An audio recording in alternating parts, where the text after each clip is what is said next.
Let's get ready to go live in 5, 4, 3, 2, and 1.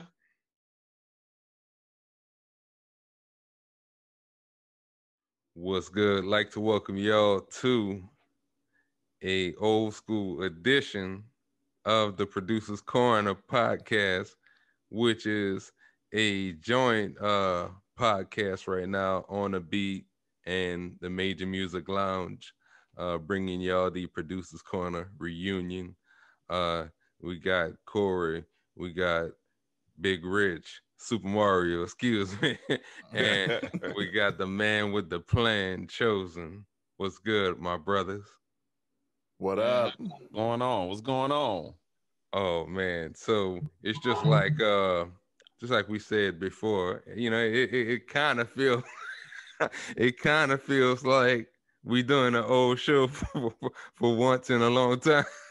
Just hearing Chosen count it down and saying what's going on.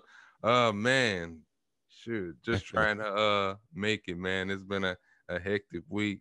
I'm just glad to have lights. I'm glad to have water. I'm glad it's not 7 degrees outside right now. I went outside without a jacket today, so I can't tell you when I did that last. Y'all wildin'. Yeah, man, it's out of control, bro. I might need to call you next time to get a playbook on how y'all move around up north, man. I'll give it to you. It's rough, man. Granted, our power don't give out, but we got way more stuff that we can do when it do. So. Yeah, man. And Super Mario, how y'all made it in Houston, man? We just getting back to normal today. We have a lot of boil water notices as our city water supply was cut off on purpose or whatnot, and it was saying due to the power stuff or whatever. So we still under the boil water notices. A lot of schools are out for today and tomorrow, but we can't consume the water as of right now. Hopefully we can on tomorrow, if not on Wednesday for sure.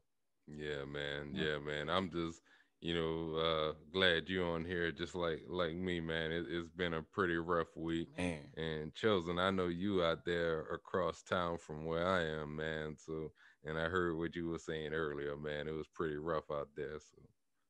Yeah, it was real ridiculous out here in City Hill. I just like to say to the state of Texas, y'all didn't roll nothing in my neighborhood. Y'all just had the power off. You know what I'm saying? And it was off for 3 or 4 days. And what was so cold about it, man? One of my neighbors, he actually cuts my yard and stuff like that. He stays 2 streets over from me. When the power came back on here at this house, he was still without power for another day or two. Strangest thing. Never seen anything before like it. But Corey, for what it's worth, man, we got a taste of some -2-degree temperatures here, bro. If that tells you anything. And Rich, man, hey, bro, man, let me know if you need me to mail you a certificate for all the Ozarka you can drink, bro. Oh, yeah, we're going to need it, man. We're going to need it. Yeah, crazy. Well, yeah, this is the Producers Corner reunion. Me and Super Mario, well, he actually did my first show. Maybe a month or so ago. Yeah, and it was about a year. Mm-hmm. Right after the show, we kind of discussed the idea of just putting together a one night show. Just kind of talk about just the whole experience. Also talked about it too with Corey, and wanted to just bring everybody together and talk about some of the times we had on the show. And kind of how it all got started. And I said it before on the other podcast where it's kind of ironic that we did a show together at one time and then we all branched out. You got On the Beat podcast, you got the Gamers podcast, you got the Major Music Lounge, and then Chosen, I know you got some business ventures as well. I want you to talk about for a minute, but how have you been personally, man? Because Big Rich and Corey did the show previously, but you know, me and you, other than commenting on posts every now and then, we haven't really talked probably since then, man. So how have you been? Man, I've been all right, man. I mean, you know, it's interesting the way life turns and the directions that it puts us in. I also want to say, man, Big Rich, I checked out your episode, and Corey, I checked out your episode, man. Awesome, awesome, awesome. It was nice to hear how you guys talked about some of the great moments that you had. You know, and for the listeners out there, I was always behind the scenes. So with the exception of the way the show got started, you know, when it was just the Icebreaker Radio Show before there was an Icebreaker Radio Network. I mean, you know, that sort of, it was DDOT's Producers Corner, and then it just grew to the Producers Corner, man. And I mean, so much time has taken place since then. I've actually become a home inspector, and so I'm working in the real estate business. If anybody here is in the Dallas-Fort Worth metropolitan area or in Texas at all, you know that real estate is booming on top of booming on top of booming on top of booming. If you're broke and you need to have a career change and you're trying to get to $150,000 a year or more, come to Texas and become a realtor. I promise you it won't take you long to do it at all. So on the home inspector side, man, I'm going around, I'm going in mansions, I'm going in small houses, I'm going in the hood, I'm going in the suburbs, I'm going everywhere. And you know, I've been enjoying myself. You know, I do miss from time to time, you know, when I see y'all's videos and I see everything going on and I see how you guys are still at it, man. I do miss sometimes, you know, having the networks and being able to put on the shows. Same thing with my DJs. I see my DJs still out there and active doing their thing, man. But one thing I gotta say is that I always believed in you guys, and I always knew that there was going to be a continuation to what you guys did. And that was the reason why I selected you guys individually for the show. I wanted to have people that came together that really did this, not just for monetary gain, but because they were passionate about it. You know, from my standpoint, not to talk too long, from my standpoint, I was the network owner. So for those that don't remember or that might not know what actually happened, you know, we were partnered with a music licensing company, and that music licensing company, you know, afforded us to be able to play everybody's music that was registered with ASCAP, BMI, CSAC, Sound Exchange. And I mean, that it's very expensive. When you get up to the amount of listeners that we have, and you have that many people streaming and tuning in at one time, I mean, say these artists will sue you. I mean, you know, what made me get the licenses was the fact that BMI contacted me and say, hey, look, you got to stop doing what you're doing. You know what I'm saying? You're pretty much pirating, you know, our artists' music. You either get licensed or stop what you're doing. So at that time, our listenership was already so high. So we partnered with somebody that helped share the cost. And when they folded and went out of business, I mean, you know, a $10,000, $11,000 a month bill is nothing to scoff at. You know what I'm saying? And that's just to play the music. That doesn't include any other maintenance or overhead. That's just to play the music. So that's what kind of drove us out of business. But I have no regrets. I mean, if we had only had 10 listeners, then, you know, we'd still be here. But I mean, man, we've interviewed I was telling somebody, I said, man, on the network, we interviewed everybody from the real Freeway Rick Ross to Delicious, A Flavor of Love, to Sarah Dasher, the LaBelles, and everybody in between. And I mean, you know, the knowledge and the experience that I gained from working in radio really let me know that I was doing it wrong as a record label owner. And I just hope that you gentlemen, you know what I'm saying, and it definitely looks like were able to, you know, just benefit from that knowledge and further your careers. Yes, sir. Yes, sir. And, you know, I thank you for, you know, first and foremost, you know, I'll give you your flowers while you're here. Just starting the whole concept of Icebreaker Radio. And we're going to kind of go into that as we go along. But, you know, you kind of paved the way for us to go to larger platforms like we are now, you know, 10 years later or so. I'm going to be forever grateful for that, man. Nah, I just want to say, man, yeah, like you said, hey, man, I know for me personally, man, if it wasn't for you calling me and introducing me to Corey, oh man, chosen and stuff like that, man. I don't know if I'll still be doing this right now, to be honest with you. I don't know what I would be doing. And it was funny that Chosen was talking about everything. Like we had the introductory to what we're doing right now, and also to the streaming side of things. Because believe it or not, I mean, Chosen, he was doing the streaming stuff, and he's probably one of the first ones to get in trouble by BMI or ASCAP or something like that. Yeah. For real. So that's a pioneer talk right there, man. I'm just sitting back listening, man. Well, thank you. I appreciate it. And Big Rich, I'll never forget how you became a part of the network, man. We actually had a Battle of the Beats contest, and you won that bad boy. And I was so impressed with the production. I was like, man, we got to get Big Rich a part of the show. We got to make him a part of the show, man. And you came on. And Corey, I remember when you came on. I mean, Corey is one of them dudes that was just so solid, man. Cool nerd. What can I say, man? I ran across the information. I was looking at him and reached out. And I remember initially, man, he said no. He said, I'm in school, man. I don't have the time right now. Yeah. I was like, okay, sure. But hey, man, he was a man true to his word. And for those of you out there that use both of these guys' services, they do what they say they're gonna do. Corey came back later once he was done with school and said, man, I'm free. I got the availability. Let's hop on. And he came. And D-Dot, I remember how we met, man. You know, I was just reaching out, looking for people to interview on the Icebreaker Radio Network, got you in. Man, and then we met for your birthday party at Club Thresse, man. And it was an interesting night, man. You were there. I was married at the time. My wife was there. You had a girl at the time, and Tony Neal, you know what I'm saying, the CEO and founder of the Core DJ Network, was there, man. And man, I pulled off one of those Axel Foley moments, as I like to call it, man. I walked up and I had the cheapest Metro PCS phone, the little white one, to where if you dropped it, it broke into 3 pieces automatically to prevent from shattering.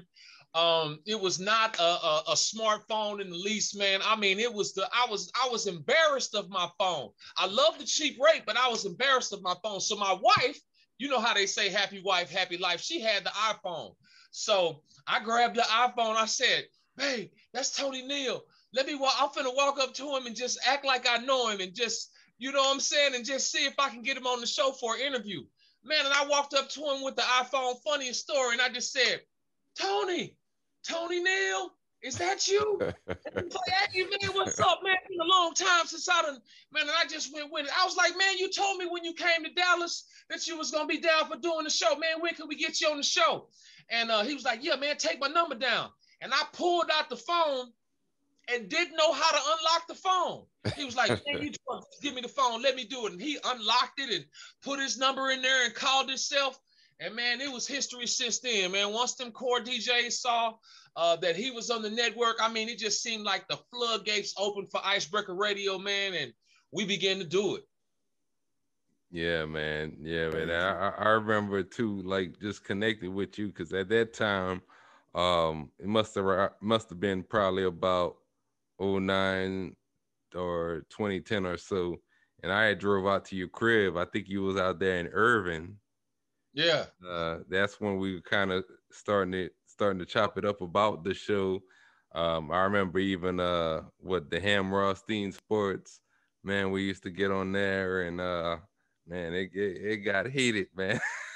Talk debating some sports around that time. And you know, from there, that was kind of really when we started that 30-minute segment of the Producers Corner on the show, and with Big Rich, and he came on and of course won that beat battle. And you know, from there we just started doing a lot of interviews. And I think really everybody kind of got on after getting interviewed on the show. It's kind of like, it was kind of almost like a chain reaction. And I do want to I noticed Trey came in. I want to shout out Trey, man. What's good, man? I want to give you some time to, just talk, man. How you been, man? And look at y'all, man. What's good, Trey? You missed the intro, you counted us down and everything. High school baseball has started, so we are getting it in, man. And after school, man, we gotta have practice. So I heard Corey just text me, and he was like, "You coming through?" And I was like, "Oh shit, that's today." So I was like, "Yeah, let's hurry up in here and get cleaned up right quick." I told my wife, "I gotta hurry up and get straight so I can hurry up and get on." But man, it's just good to see you guys. Like D-Dot was saying, that was around 2010 when I met Corey, and we were at engineering school. His uncle had an engineering school. Shout out to Anointed Music Academy in Baton Rouge. And when I first met Corey, we were just trying to do the engineering thing. I had been pursuing being a solo artist in a group, traveling to different states, just trying to do my thing. And Corey, I was like, well, I want to get involved in the other side of the game, because I started learning about, you need to be a writer, and it needs to be different things you need to do. Not just be a singer or a rapper. You have to know some other things in order to really, monetize this situation that you're in. So when we're talking about music. And so I started reading some books on my own, and, I was learning some stuff thinking I was the shit I'm learning. But when you start to get around cats who have tenure and who actually studied this skill of mixing and producing, you start to learn there's a lot that you need to learn from people who do know what they're talking about. So we took a shot at the class, and that's when I met him, man. We just started chopping it up. And he was like, man, I'm thinking about doing this show. This was when we kind of started to get toward the end when Corey's about to go back home, school. And he was like, man, we're going to do some stuff. We're going to do some stuff. Because we wasn't quite happy with everything that was going on with our little situation. So, like I say, he was like, man, I talked to some cats. Didn't know it was D-Dot and Rich at the time, and we started to chop it up. And I was just telling my wife, man, that was some of the best times, because we were actually embarking upon something that now is the thing. And when Corey came with that idea, and I know D-Dot was doing some stuff too. He wasn't, he was already doing some things. So Corey's always had a good eye for talented people. And then the other Corey came, and he brought his heat to it. So everybody was just, studious in what they do. And we've been separated for a while. I've done some work with Corey. B, he's did some engineering for me for some solo work that I've done. And D-Dot, from the first time I heard his beats to now, man, it's just like, okay. Like you can tell, like when a cat has been working and really, really honing his craft, man. And who else? D-Dot, like I say, Mario, Super Mario, that cat there was just tough. I was like, okay, so we got a good crew.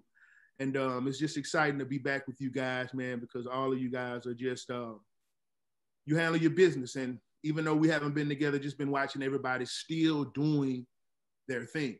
And that's when you know that the guys and the people that you're working with are really true about what they want when it comes to music, and they're true about the music, because when you're separated, that's when you see if people are still doing this. Like, because some of us, like, I know all of us could say we know people that have come up with us doing music, and when we look around now, 10, 15 years later, them cats are nowhere to be found. But it's when you really love it, time tells. And it's just good to know that you're dealing with cats who are progressive mentally, because like I say, that Producers Corner was new.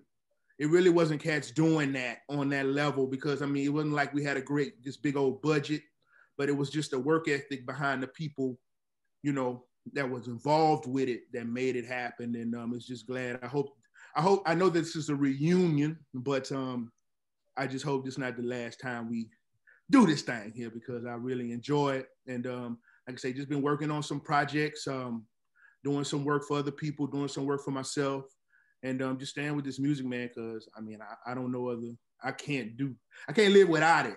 So it has to be in my life at some form of fashion. So yeah, man, it just feels good. I'm excited to see y'all. Yeah, man. You know, first and foremost, definitely glad to you know, have you on, and the whole gang, you know, just back together for even if it's just one night. And it's kind of funny sometimes you look around when you might have first started doing music and you don't really see a lot of the people that you started with maybe 5-10 years later doing music. Hell, some of the people that might have been doing music not even on the internet no more, you know, in some cases. And it's kind of really weird how, you know, times change and, you know, things change, and your passion will really drive, you know, what you can then continue to do in life, like this, excelling to other platforms. Like I see you do a lot of your performances with your group as well. So, you know, shout out to you for that. It just seems like everybody has something going. Chosen for you, man. So to kind of rewind, uh, never really asked you this question, but what made you at that time want to start Icebreaker Radio? Well, I mean, to be honest with you, like what Trey was talking about, we went to audio engineering school, and I think that was in 2007, Trey, when we was doing our thing. And then, because I remember I got married 08, and then, so I think it might have been in 2008 that we kind of got together and went through it. Well, you know, my uncle, you know what I'm saying, and you know, he ran a decent program, but we were so far advanced for his class, and we were looking to get into more advanced stages of the record business. And so primarily, for the most part, we both made the decision to kind of, you know, venture off and work together, do a couple things. He was impressed with my rap skills at the time. Yeah, I do rap, for those of y'all that don't know. I remember. And, yeah, and he had some great production. And, you know, he had a good sound, a better ear for engineering than what I had. And so, you know, we both just developed this mutual respect. Well, when I moved back to Dallas, you know, I was like, what do I do to get my brand out there? You know, everybody try to come up with some creative catch or some unique way of marketing and promoting themselves. So for me, I started a website called icebreakerproductions.com. And my goal was to have this plan called the Battle of the High Schools, where I was going to give away free studio time and free production. I was looking for that one guy who could rap at every high school. And hey, look, well, I'm going to give you these beats. I'm going to give you the studio time. You go sell these CDs for $3 a pop. You keep $2 and bring me back $1. Well, I think it was like 67 high schools in Dallas. I said, well, if I can find that one person in every high school, then man, I'm going to be making some money at the end of the year. And what wound up happening was I wound up building this website. Shout out to Marcus Parker, man, because he took me to Ning.com. And when I went to Ning, they had all of these apps that you could add to the website. And one of the apps was called Blog Talk Radio. So I was like, let me check this out. And then one of my classmates one of the first guys that I started rapping with in the studio ever, you know what I'm saying? Hell of an engineer himself, hell of a producer himself, showed me a lot about what I know, went by the name of Rifleman, his name is Rodney Fisher now. He said, man, I want to do a sports show. And he said, man, show me how to do this radio thing. So I was like, man, it's easy. Come over here to Blog Talk Radio, set up your account, do this, do that, do this, do that. And I watched this guy send off marketing emails to every sports agency in Dallas. And true story, Mark Cuban responded to his email and said, hey, look, man, we'll give you press credentials. We just want to make sure you're covering the Mavericks. And that year, the Mavericks won the national championship. So his dad worked for American Airlines. So I'm watching him fly to Portland, watching him fly to LA, watching him fly everywhere, going over all these different things. And it seemed like his radio show blew up. So I said, man, I've been sitting on my Blog Talk Radio account for like 9 months and ain't done nothing with it. And so I said, man, I'm gonna just hop into this radio and see what I can make happen. And from that particular point, I ran across Gerald Morgan now, you know what I'm saying? My old manager, he won the hometown showdown for K104, which is, you know what I'm saying, a major radio station here in Dallas. And I watched how he began to reach out to all these different publicists and booking agents and stuff like that and get these special guests. And I was like, man, how are you getting these special guests? I said, man, you don't know these people. How you get them on your show? And he said, man, it's easy. I'm doing this. I'm doing that. I'm doing this. And I just started duplicating the system. And before you know it, boom, boom, boom, boom, boom. It all came together, man. And what I saw is that in radio, man, it's different. When you tell somebody you got a radio station, it's not the same as saying, hey, look, listen to my mixtape or listen to my CD. You know, everybody wants you to play that music. And so that's how it came together, man. It was really just that simple, man. It was like, you know, it was like George Washington Carver accidentally discovering peanut butter, man. It literally came along as a way to market the music. I just said, hey, look, man, if I can break my own records, then I don't really need a record label. And, you know, here's where we are today. Yeah, man, you're right, because I could remember, like, once I started posting our shows, and when we were doing our shows, I used to have a lot of people that would DM me or inbox me trying to get interviewed on the show. And then, you know, of course, once we started recording them and posting them online, it just kind of was a domino effect from that. And I know, like, you know, when everybody else started doing the same thing, I'm sure, you know, people that they're connected with saw the same things as well to get up on the show. How would you say, like, what do you think as far as what's the big change in the industry when we were doing the show back then to today? Well, when we got started, the technology wasn't conducive to any and everybody doing it. Now you have all these different services, all these start your own podcast people that just, you know, really come along, and, you know, it's easy now. You don't need any experience or any knowledge. And Big Rich will tell you, man, it was difficult. Oh my goodness. Big Rich was the only one who, you know, ventured in. He was the only one capable at the time of trying to help back up, man. I mean, running your own stream, running Sam Broadcaster, playing the music, getting your song list and your playlist together at the same time, trying to get everybody's audio in various different places all in one spot. I mean, it just wasn't easy, man. And I mean, the technology, it's a lot better than what it was. But now, you know, you got YouTube, you got Instagram Live, you got Zoom now, you got all of these different platforms that are enabling people to play music and come together and put everything together. Like you were talking about the sound quality earlier, Big Rich, man, it was difficult, man. I mean, Skype was trash back then. It just was not easy trying to get everybody's audio clear and working and taking phone calls. Now, that's one thing that I haven't really seen as good as what we could do. I mean, integrating audio, music, everybody's mic, and taking phone calls at the same time. Full service. Hard, bro. Full service. Man. I remember you had me look at that Sam Broadcaster because I was on the Mac and I was going to help run some stuff, but there was no video tutorials out on anything, especially on the Mac side. So I'm looking at this program like, Chosen, I don't know how to make this work. Like, I don't even know how we going to make it work. And we ended up not. It wasn't user-friendly at all. I mean, you had to have the right computer, the right audio interface. You had to have the right high-speed internet, or it just wasn't going to work, man. I mean, we duplicated the radio feel in the internet world, I think, before it became commercial and mainstream.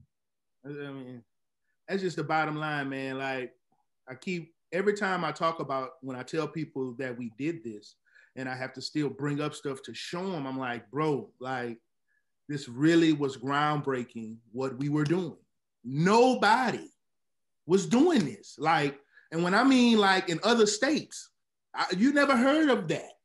Like once we start putting our stuff out, you never saw anybody else doing that for the whole duration of the time we did. And it was just like a couple years later, not even 1 year, maybe 2 to 3 years later, then you started to hear about people trying to do this. And I'm like, it's groundbreaking, man. So it's really good that we're doing this, because it was dope, man.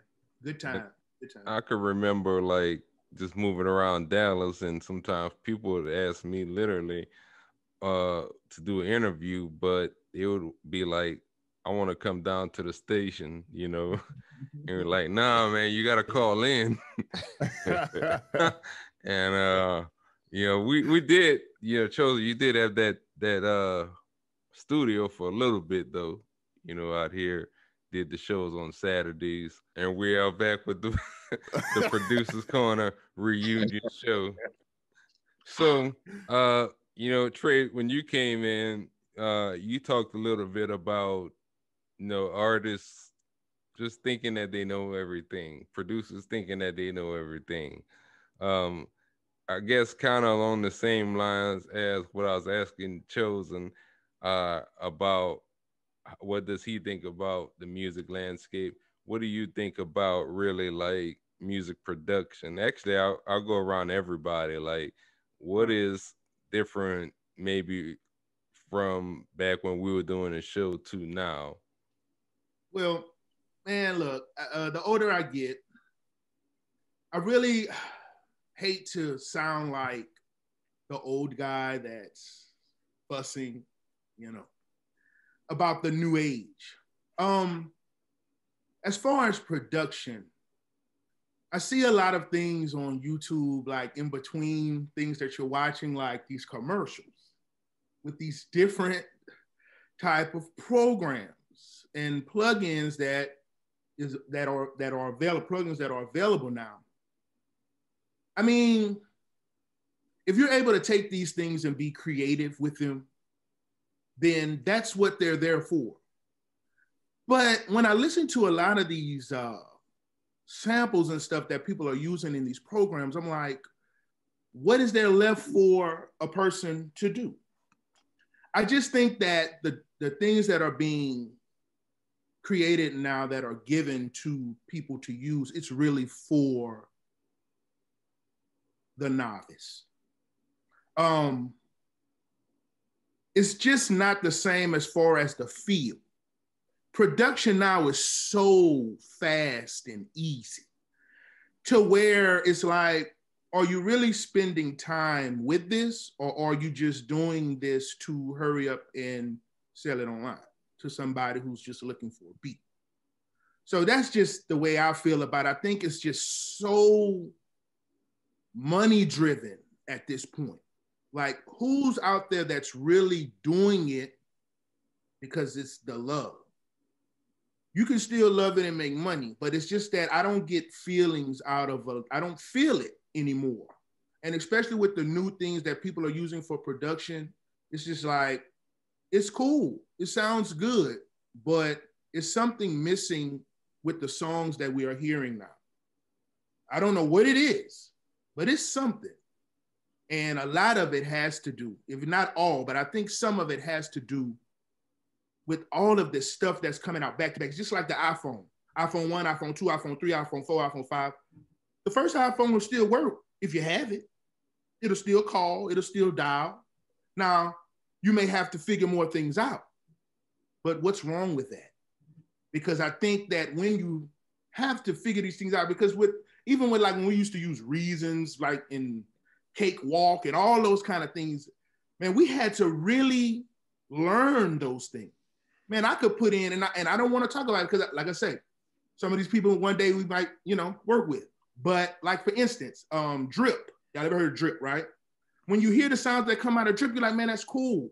But then I'm saying to myself, how much music are we going to hear that's just going to sound like this?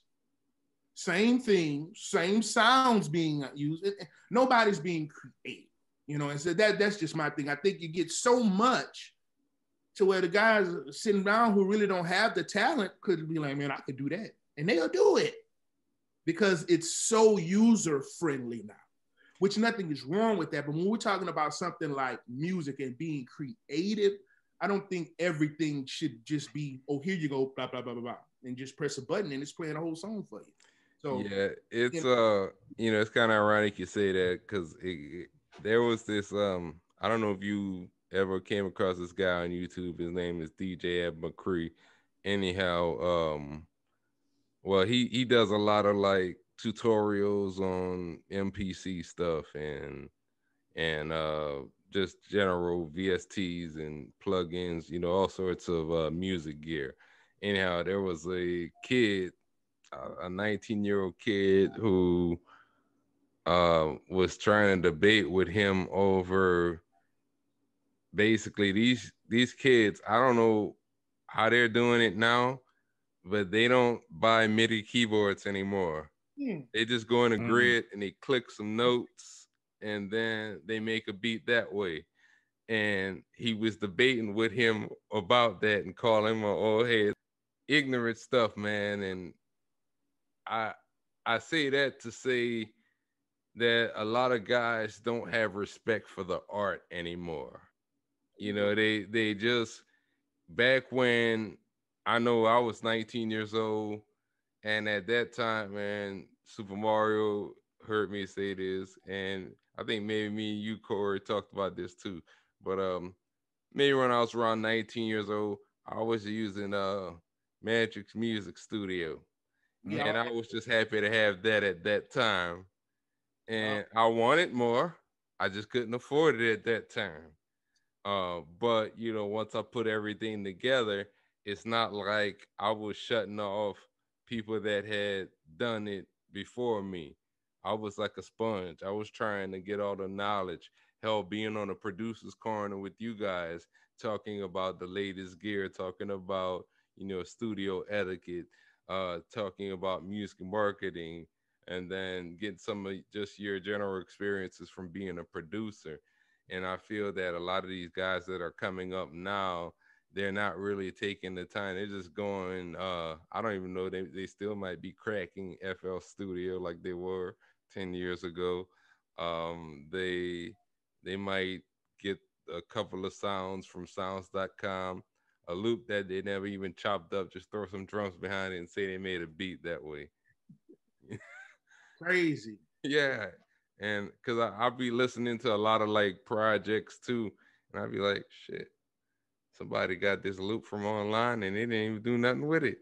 Yeah, 5 other cats with the same loops, bro. 5 other cats, and it's like, we got to do better than this. And it's just like, when you saturate it, and that's with anything. And I think that's just what's starting to really happen.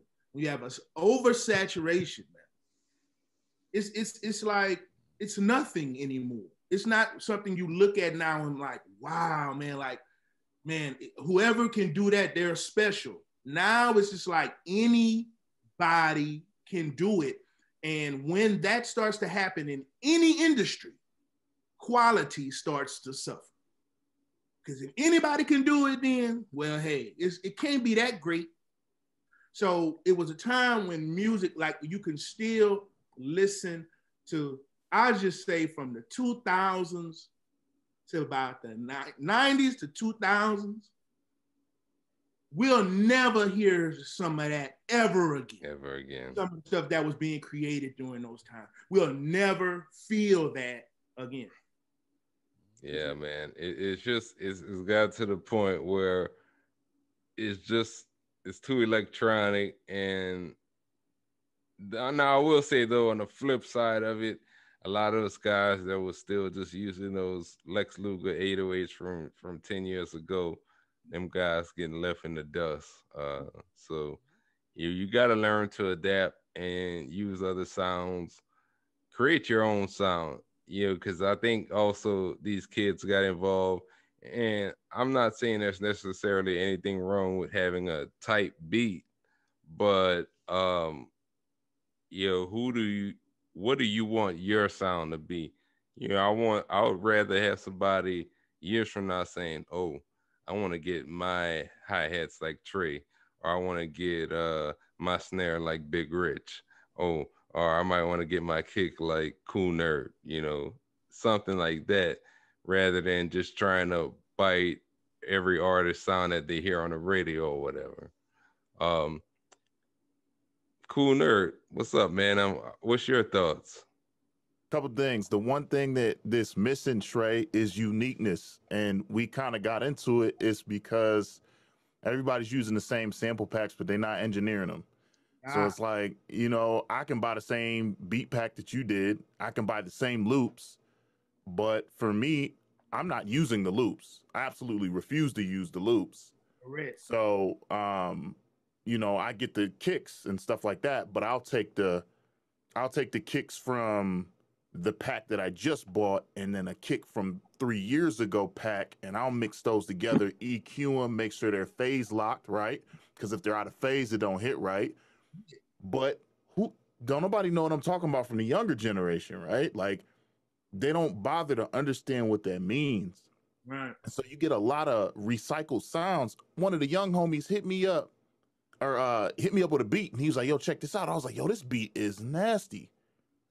I'm going through songs. I hear that same loop somewhere, and I hit him up. I'm like, "Yo, I think somebody stole your beat." Because I'm thinking, in our era, you don't do that. You don't just go grab loops. So I'm like, "Yo, somebody stole your stuff." And he's, "Oh, no, I went on the website, got a loop." And I'm like, "What? You made a beat and released it with a loop? And you didn't do anything to it?" So now 30,000 other people have that same loop and beat? Yeah. That's crazy to me. If anything, when I get the loops and the beat packs, the one thing that I use them for is if somebody's like, "Hey, we need a quick intro song at 80 BPM, and I don't have anything ready, or we're just doing something for fun," I'll just go grab some loops. Mm-hmm. Okay, this is 80 BPM. Ooh, these sound good together. Put it on there. Go. I just use them for stock sounds, because really, to me, that's what it is. This is stock sound. Hey, here's something we put together that sounds cool. Use it how you want to. I'm not going to use it for anything important. I'm not going to sell it. No. But they don't even, that's the sad part is, they don't chop it. They don't pitch it. No way. They don't do nothing to it. They just go on there. "Oh, this is 82 BPM. Let me grab that. Oh, this is 82. Let me match that up with that. Oh, this sounds good with that. Let me grab these hi-hats right here." And boom, they got themselves a beat.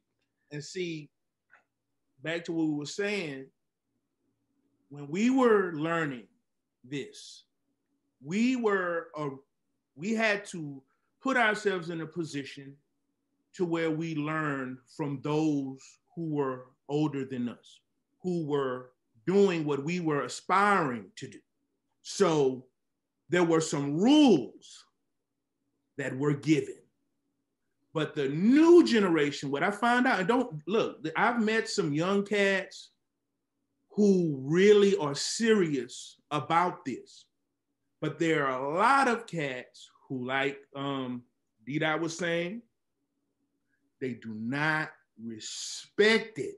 They automatically think that what they're doing now it's just something that's so new and we don't know what we're talking about. So that's why they get a loop and will be proud to tell you that's what they did. And it's like, how can you be proud of being a copycat? And so, like you said, that was just something we never did. If you heard a loop, but we also studied other producers that we didn't know. So when we heard songs, because I remember when Reasons came out, Reasons had this loop, but I hear it on commercials even still to this day, but it was an old Barry White loop. Oh, no, no, no, no. And so I knew what it was the first time I heard it because of studying music and listening to music. And I'm like, no. My friend was like, "Man, we need to no. we can't use that because such and such told me last year when I was learning this stuff, we don't do that. So these are rules that we have. We don't have any rules. And some people will say, well, there are no rules. Yeah, but there are. And there are some rules that must be kept. And the guys that are out now, the guys that are really big time producers who are making a lot of these hit songs that a lot of people really don't know because they only know like the trap guys and, you know, the dudes that make the rap music. But these other producers that are making big money, these people are still doing things creative. They're not just doing what guys who are, they have their little clique. I'm learning that now as I watch YouTube. This is a family of people that are selling these kind of things to the youngsters. And they're falling for it, man. They loving it. And I even have some older cats. And I trip out. I'm like, what's wrong with y'all? Man, Trey, you need to get that. You need to get that, man. I'm not getting that. I feel confident in myself and people that I work with that we can get this done organically and naturally than just taking somebody's loop and just throwing some drums on it. Yeah, man. And the other side to that is, in some cases, them guys who make those loops, they want their points, you know, on the records. So, and a lot of these artists don't give them their points on these records too. With that being said, so it's like you're stealing someone else's work. You're not doing anything else with it, and then you don't want to credit them with it as well. Right. We're living in the era of the ADD, man. Everybody's attention span is short, and everybody wants everything quickly as they can get it. And people don't understand that it's not only like rules that we follow off of pride in our craft, but there's actual laws in place like that you cannot break to do this. But when you're only in it for a quick buck, who really cares? I mean, the engineering side of it too is being affected. Have you guys seen all the new waves of one knob plugins coming out? Oh yeah, everything is one knob now. I saw what's that, Fresh Air? Right. Yeah, they got these marketed names, bass body. You know what I mean? Like all these like terms or whatever. It's like, do you even know what that means? It's serious, bro. I mean, I mean, just I got 4 sons. I got 2 18-year-olds that are seniors this year. I got one that'll be 17 in May. You know, he's a junior, and then I have a 16-year-old that is a sophomore in high school. And what I want to say is there was a video when they asked Waka Flocka, they said, "Man, you don't care about being a lyricist anymore," and he was like, "Nah, we're in that area where being a skilled musician holds no weight." And that's fine. I really don't have anything to say about it because, you know, the musicians that I grew up listening to, they said the same thing about us, man. They said that, you know, you guys are looping beats. You know, you guys aren't using a live band. You actually aren't playing those drums. You actually aren't playing, you know, the keyboard or the organ. You couldn't play. If the power went out, what would you do? So I get it. And the reason the progression is happening the way it is because of technology. Technology makes things easier. And when you have somebody that comes up that doesn't have the knowledge that you have, everything that they do is a new experience for them. You know, I recognize that, hey, look, man, I'm not going to be Liberace on the keys. I'm not going to be Stevie Wonder. If I had his skills, I could take the most primitive of a keyboard and make some really dope music. From an engineering standpoint, they don't care either, Corey. And they don't care because they don't have to, you know. Right. To me, it's the same old beat over and over again. You know, you had people that said that about Master P. You had people that said, man, all beats by the pound doing is just the same old recipe every album. You coming out with a CD every week, man. How much quality could it be? I mean, you know, there's always going to be some critics. What I will say is they love the music that they're doing. They love it. Mm-hmm. I can't stand it. I don't miss being in music in that particular regard. I do not want to be a rapper right now unless I was going to be marketed to people in my age bracket or my age range, you know. And even then, what am I going to rap about? The streets are hard times now. Everybody got careers and been working on their job 25 plus years. So that's not going to fly anymore. But what I will say is that the quality compared to what we used to do has been substantially diminished, and it's going to continue to do so. And what's going to be funny is 15 years from now, they're going to be saying the same things about the artists that they listen to. You literally going to be able to talk to a computer and say, play me a jazz riff. Now play me some drums that match. Ring. I'm a dope producer. I am so creative. And, and when you hear these guys in their sessions, they talk like they are putting their heart and soul into it. So all I can say is, man, shout out to DeLorean. I jam his music. He go hard to me. Shout out to Jay Stone. You know, I like Jay Stone. Jay Stone is holding it down. And, you know, shout out to Joe Moses. You know, you know, I'm sure we all have our own artists and producers that's still making some stuff that's okay. But man, ultimately, at the end of the day, man, the new breed of music connoisseurs, they don't appreciate lyricism. They don't appreciate great musicianship, and neither do they create great production. And so it just makes it easier for the record labels to say, hey, you come over here. We want to sign you. You don't know anything about anything. We'll give you this, or we'll pay you this on this 360 deal and do whatever we say. And if you don't, there's someone that can replace you for sure. You know, you couldn't replace an Eric B and a Rakim. You could not replace a Dr. Dre, but you can now. Yeah, I mean, I think also, you know, with a lot of that being said, I think they lack work ethic.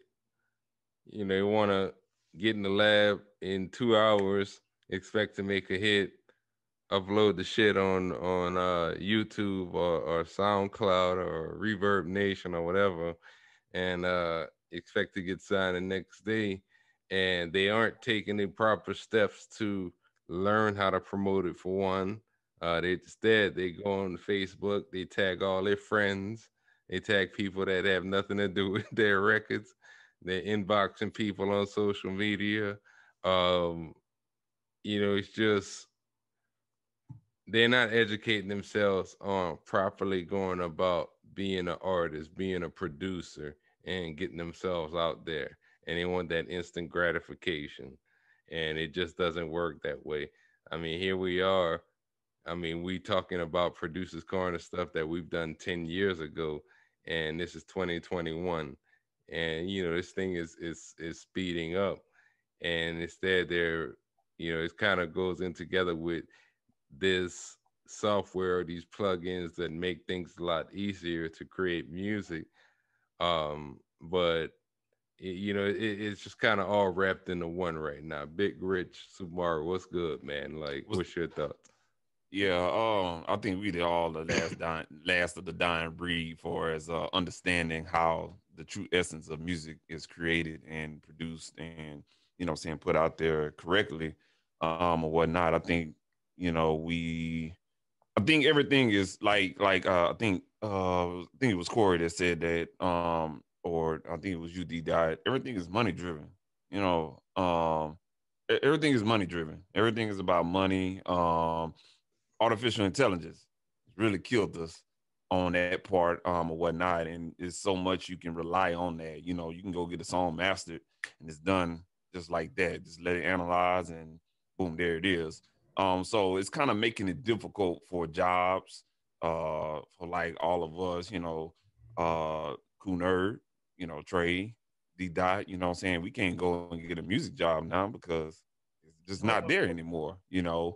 On the music production side, it's kind of like you got splice.com. sounds.com, Reddit is a blog site where you can get sample packs from. And it's other stuff out there. And put some drums on it, and like like y'all mentioned before, put some drums on it, put it out there, that's a wrap. You know what I'm saying? And I have had my degree of difficulties on both the engineering and producer side of things, because when you look at it from a producer, you feel like you're cheating. You know what I'm saying? It's kind of like, oh, well, if I get this loop, I'm raping myself, you know what I'm saying, of the true essence of production. But then that's what everybody's doing. And that's what your clients is expecting you to deliver to them. So it's kind of like you have to kind of cheat to do that. Same thing on the engineering side. It's like everybody want a quick turnaround time, but they don't understand what's the difference between a good quality and a bad quality. So it's kind of like when you use the one knob plug-in, you're really only doing that because they're pressuring you, hey, man, I need a copy, you know what I'm saying, tonight when we finish recording, you know what I'm saying? Give me about 30 minutes, maybe an hour, or you want to come back on tomorrow? Nah, man, I need that right now. Let me pull up that one knob. All right, about 45 minutes. You good? Oh, yeah, he done went on live and everything like that, and he done put you in the spot where it's like, okay, everybody wants the song right now. So we're living in this microwavable environment. I heard Stephen A say that on Sports Center earlier today. We live in a microwavable environment. I think that's Coach Chaney. He talked about that, and Stephen A kind of reflected on that. And that kind of makes sense, you know what I'm saying? And to go back to what Chosen was saying earlier, just like, the Cam Newton situation with the kid making fun of that situation or whatnot, you know what I'm saying? And just kind of like, oh, you're an old head, and how they make fun of us and we don't know the true essence of it or whatnot, man. It's just kind of like, this is the new norm, you know what I'm saying? And we can't really kind of change it or whatnot, but really it's kind of like, I look at it like this, all you guys, it's like 10 years from now, where everything is going to be at, if everything is, you know what I'm saying, just this quick or whatnot, because all we're doing is producing bad quality, and if we can all remember, the only fast food restaurants that was around was the majors, like the McDonald's and the Burger King when I was growing up. Now you have a plethora of choice, but McDonald's and Burger King have lost their quality. It don't taste the same no more. It don't even look the same. So it's kind of like, we just lost the quality of everything, and everything is a now situation. Just the overall, I know we used to have a big thing about loudness, back when we were coming up and we were learning how to engineer. Mixing loud was a no-no.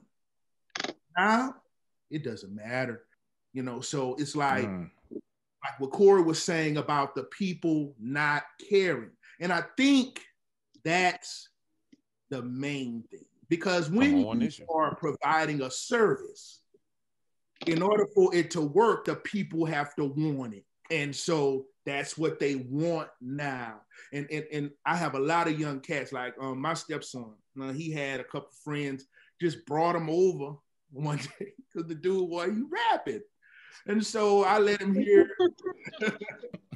I had a couple of beats that I let him hear, and it was like, yeah, that's cool. But then I remember I had some beats that I was doing that I really didn't let anybody hear, like some beats I was just trying some new stuff, kind of like toward the newer style. Oh man, they just went crazy. And I'm like, y'all like this? And they love it. So it's like the people, it's like they're different now. The audience is different. They want it, like you say, they want it quick, and they don't care about the quality. So I find myself as a person who sings R&B, so-called R&B, what I remember R&B to be. From singing that, I'm realizing that this new age, like Chris Brown, I love Chris Brown.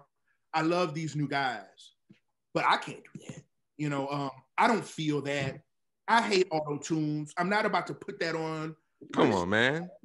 I'm just not about to do that. Right? So, and I have some people, they'll tell me, they'll be like, Trey, man, you're cheating yourself, man. You really need to try to do this. But what I found is that for all of the people who are looking and who are watching, for some of you who are just finding a hard time getting into the new swing of things, please remember this. Devin the Dude is one of my favorite rappers, okay? For many different reasons, okay? But he's my favorite rapper. And one thing I learned about Devin the Dude, watching him over these years, when you have an audience, there's always going to be an audience out there for what you are trying to do. As this thing progresses, you have to find your audience. And they're there. Devin the Dude has not changed since the first album. He's been the same guy. And so, but he's found his niche. He's found his audience. So one thing I will tell you, don't be discouraged for those who feel like us, who have been doing this music for a long time and things are changing. There's still an audience. Find that audience and just stick to it. The big money making in music for artists and all of that, we're not doing shows like that no more. Right now, we have major artists who can't do shows. I know over just this last year, we've lost so much money from shows. Y'all, if y'all were watching, we used to show every weekend. Y'all was moving. Yeah, but just every weekend, just doing shows. But it's different now. But I was discouraged and I was starting to give up. And then I just started to think, so there's an audience, but it's going to change. Like Corey said, it's not going to get any better. So just find you an audience and just focus on them, because the new stuff, it's not ours anymore. Man. It's just not the same. Yeah, man. It's my message for a lot of the younger audience is study the craft, practice your craft, hang around people that know things that you don't know, learn from everybody. That's pretty much what this show was kind of all about. We each kind of specialized in a certain lane. And once we got together, we all, provided that knowledge to each other. And, not just in that instance, but, also maybe people that in your own communities, go hang out with somebody in the studio. If you got a friend that's an engineer, and they'll let you go to their studio during a session, or maybe when they're mixing, you want to hear something, go down there, or ask them to go down there to sit in a session with them and maybe get some insight on something that you might want to get better at. So I got a couple questions for everybody real quick. Start with you, Rich, man. What was your favorite interview that we did on the show? Who was your favorite interview? That's a good one. Like I told D Dot on our interview, I think the best one when Mr. Lee was first introduced to the D Dot's Producers Corner and stuff like that. That was my favorite interview right there. What about you, Corey? It was I think we talked about this. I liked Boom's interview. There was one other dude, and I can't remember his name. I just remember his Twitter. Avi was like a wolf or something like that. But that was a good interview too. The more so hip hop cats is what I really enjoyed. But Boom was nice. I liked having him on. Gotcha. You Trey? Mr. Lee was tight, man, but that real Rick Ross, bro, that was big, man. I remember I told everybody, I was like, bro, if y'all ain't never heard any show that we've done, I won't get on this one tonight, man. That having the real Rick Ross on there, and this was during the time that the whole little thing was going on. With Trayvon Martin. Yeah, yes, and he was going through the little legal battle too about his name, about Rick, the rapper Rick Ross taking his name. Yeah. All that was going on at the time, so that's why that interview, I couldn't wait till we did it, because I just had to hear about that, and I'll never forget that show. We actually was talking to that guy. That was dope. That was dope. What about you, D-Dot? Man, I would probably say it's a twist between either Paul Wall or Fiend. I thought those were two really good interviews. I was very surprised, really, just how they just fit in like they were just one of us, man. And you know, we're just having conversation like we're doing now. They were real down to earth. Yeah, Exactly. Exactly. Well, I mean, to be honest with you, I don't have a favorite. But my most memorable one was, and I forget the producer's name, but producer just called in out the clear blue. We didn't even know he was listening to the show. He just called in and was like, "Hey man, I'm checking y'all's show out. It is so dope." I forget what his name was. I think Rich, you were the one who educated me on who he was. I mean, I think he was a multi-platinum producer at the time. He had done some things, but he just called in for out the blue, out the show, and we didn't even know he was calling in. But he just called in and hopped on. I man. do remember that. I can't Yeah, I remember his remember name that though. too. Yeah, I can't remember his name either, but we did that, man. I mean, we interviewed a lot of names. The producer of the Cupid Shuffle. I mean, you name it, About man. that. It's the fat. Yep. Yeah, Mr. Yeah, Fat. we Forgot had. about that I one. mean, DJ DMD, 25 lighters on my dresser. I mean, we Forgot had. about that one. Yeah, we Can I had- change my name? My choices again. I mean, Tony How we did Dofat. Tony Yeah. Dofat from Bad Boy Tony Records was Dofat. on. Tony And Dofat. I remember D-Dot asked him, he said, "Man, tell us the difference between a producer and a beat maker." I mean, we had some memorable moments, bro. Yeah. And you know, I just wanted to say real quick, parting thoughts. It was great to get together with you guys, you know, and talk it up for one night. And you know, anytime y'all want to do this again, you know, had Cool Nerd on the show, had Super Mario on the show. Trey and Chosen would love to have you on the show as well in the future. So definitely, let's get together at some point real soon and get that planned out. But you know, any thoughts from y'all, gentlemen? Got about 3 minutes. I just love y'all. I miss y'all, man. You know what I'm saying? Trey had a dope Likewise. album. Corey, I mean, I listen to Game from the Gamers all the time. Big Rich, I see Appreciate you it. moving and grooving in your own lane, getting it in. D-Dot, you know I'm always giving you likes, man. I just want you guys to keep pushing and being as successful as you can, man. Y'all guys did the label. I mean, did the radio station justice. That's it for me, man. I love y'all. Distinguished gentlemen forever. Everybody just keep pressing forward. That's it, man. You know what I'm saying? Another 10 years. Just keep pressing forward. Yes. Yeah. Yes. Yeah. Love y'all, man. Love y'all. And to keep this energy going, one thing that I've done, I know we kind of ragged on the generation, the younger generation, but one thing I would challenge everybody here to do is to take somebody 10, 15 years younger than you and just teach them what you know.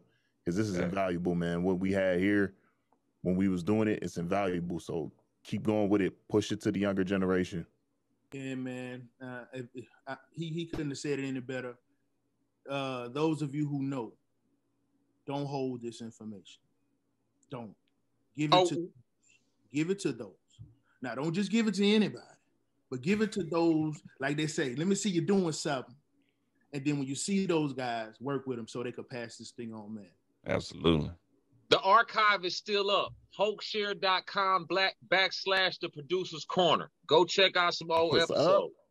It's still up. Put that in the chat box, man. Yeah. Major Music Lounge, On the Beat Podcast, and this is it. Holla at your boy. Peace.